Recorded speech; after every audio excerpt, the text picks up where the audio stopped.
Hello friends, welcome back to my channel. আমার channel লক্ষ্যহীন দৃষ্টিকোণে তোমাদের সকলকে স্বাগত জানিয়ে আজকে ব্লগটা শুরু করছি। তোমরা সবাই কেমন আছো? আশা করি তোমরা সকলে খুব ভালো আছো, আর আমরাও খুব ভালো আছি। তো এই ব্লগটা ছিল স্পেশালি 26 নভেম্বর ইভিনিং টাইমের। এখানে দিদির বিয়ের জন্য সমস্ত অ্যারেঞ্জমেন্ট তৈরি হয়ে গেছিলো। এখানে আমি পুরো পজিশনটারই ভিডিও করার চেষ্টা করেছি, আর ডেকোরেশনটা অসম্ভব সুন্দর হয়েছিল। আমার তো দারুণ লেগেছে। আমি অ্যাকচুয়ালি এই ধরনের বিয়েবাড়ি কোনোদিনও এনজয় করিনি, সেইবারই ফার্স্ট ছিল, যেখানে সমস্ত ধরনের বাফেট বসেছিল। সবথেকে একটা ইন্টারেস্টিং জিনিস যেটা আমি এখানে দেখেছি, মানে ইন্টারেস্টিং না ফানি কী বলবো আমি নিজেই বুঝতে পারছি না।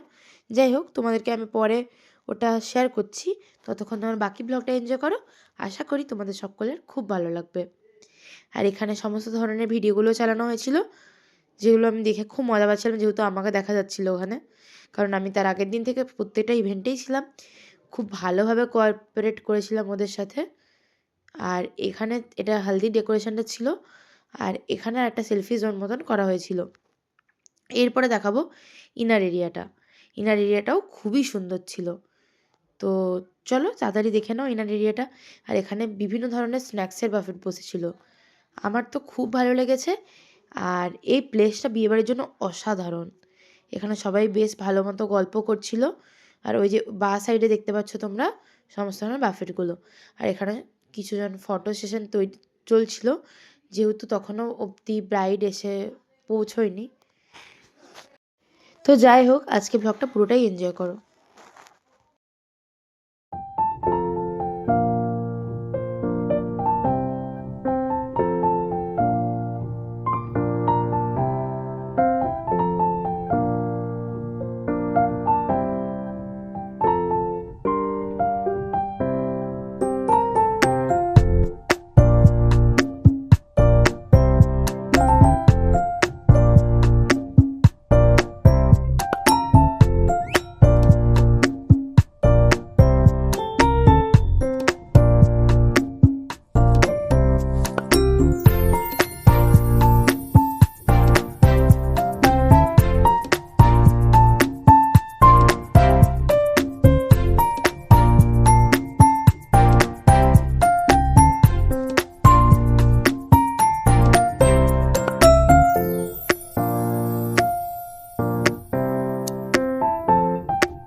যেহেতু এখানের যে গ্রুম ছিল সে মানে তার অরিজিন ফ্রম ওডিশা, তো যাই হোক, ওখানে ভুবনেশ্বরের সমস্ত ধরনের রিচুয়ালসের সাথে বিয়েবাড়িটা হচ্ছিলো।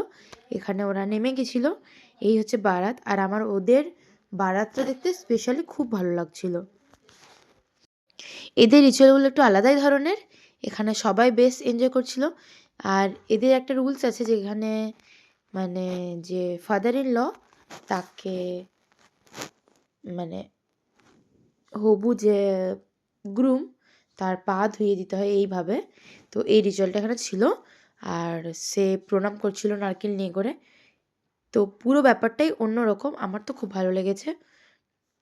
আর এই যে আমাদের ব্রাইড রেডি হয়ে চলে এসেছিলো, এখানে একটা গ্র্যান্ড এন্ট্রি মতন হয়েছিল, সাথে ওই যে যে ব্লাস্টগুলো হয় সমস্ত কিছু এখানে অ্যারেঞ্জ করা হয়েছিল। তো আমি পুরো ভিডিওটাই তোমাদের জন্য করার চেষ্টা করেছি, আশা করি তোমাদের সকলের খুব ভালো লাগছে ব্লগটা।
তো যাই হোক, বিয়েবাড়ি মোটামুটি লাস্টের দিকে, এখানের সমস্ত রিচুয়ালসগুলো খুব ভালো হয়েছিল।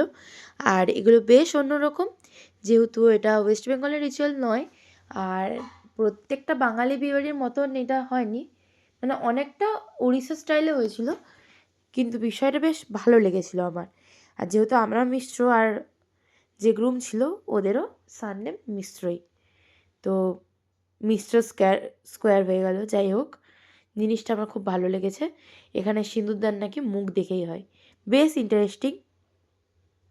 দেন চলে গেছিলাম আমরা খাবার জায়গাতে। আর যে ইন্টারেস্টের কথা তোমাদেরকে বলছিলাম সেটা হচ্ছে, এখানে বাফেট সিস্টেম, খাবার তো হয়েছিলই, সাথে যদি কেউ বাড়ি নিয়ে যেতে চায় তাকে খুব ভালো মতোভাবে পার্সেল করে বাড়ি পাঠানো হচ্ছিল। আর এখানে হচ্ছে সেই মোমেন্ট, যে মোমেন্টটা আমার একদম ভালো লাগে না মেয়েদের বিয়েতে। এটা হচ্ছে সব থেকে একটা স্যাড মোমেন্ট, মানে এটা যাদের বাড়িতে হয় ঠিক তারাই বোঝে, অন্য কারোর পক্ষে এটা বোঝা সম্ভব নয়। এটা হচ্ছে বিদায়ের টাইমটাতে আমারও চোখে জল এসে যাবে, আমি আর ভিডিওটা কন্টিনিউ করতে পারিনি। যাই হোক, এখানে আমার যেহেতু এক্সাম ছিল সেদিনে, তাড়াতাড়ি করে বেরিয়ে পড়েছিলাম বাড়ির উদ্দেশ্যে। সকাল তখন বাজে 4টে মতন, আর আমরা হাওড়া স্টেশনে পৌঁছে গেছি। আমাদের ট্রেন এখানে চলে এসেছে, বন্দে ভারত এক্সপ্রেস। আর যেহেতু এক্সামের ব্যাপার, তার জন্যই বন্দে ভারতের ইনিশিয়েটিভ নেওয়া, না হলে রাইট টাইমে ভেন্যুতে পৌঁছাতে পারবো না। আর আমার তো always journey favourite, with soft music and some books and scenic beauty. আর এখানে বিভিন্ন ধরনের রিফ্রেশমেন্টস প্রোভাইড করা হয়েছিল বন্দে ভারত থেকে, যেরকমের মধ্যে ছিল কেক অ্যান্ড 2 ধরনের কাটলেট, আরও অনেক কিছু। যাই হোক, কেজিপি থেকে বেরিয়ে আমরা চলে গেছিলাম বাই কার আমাদের নিজেদের বাড়িতে। তো যাই হোক, আজকের মতন এই পর্যন্তই। আমার ব্লগ থেকে যদি তোমাদের কিছু ভালো লেগে থাকে তাহলে আমার চ্যানেলকে like, comment, share and subscribe করে আমার পাশে থেকো। ততক্ষণের জন্য টাটা।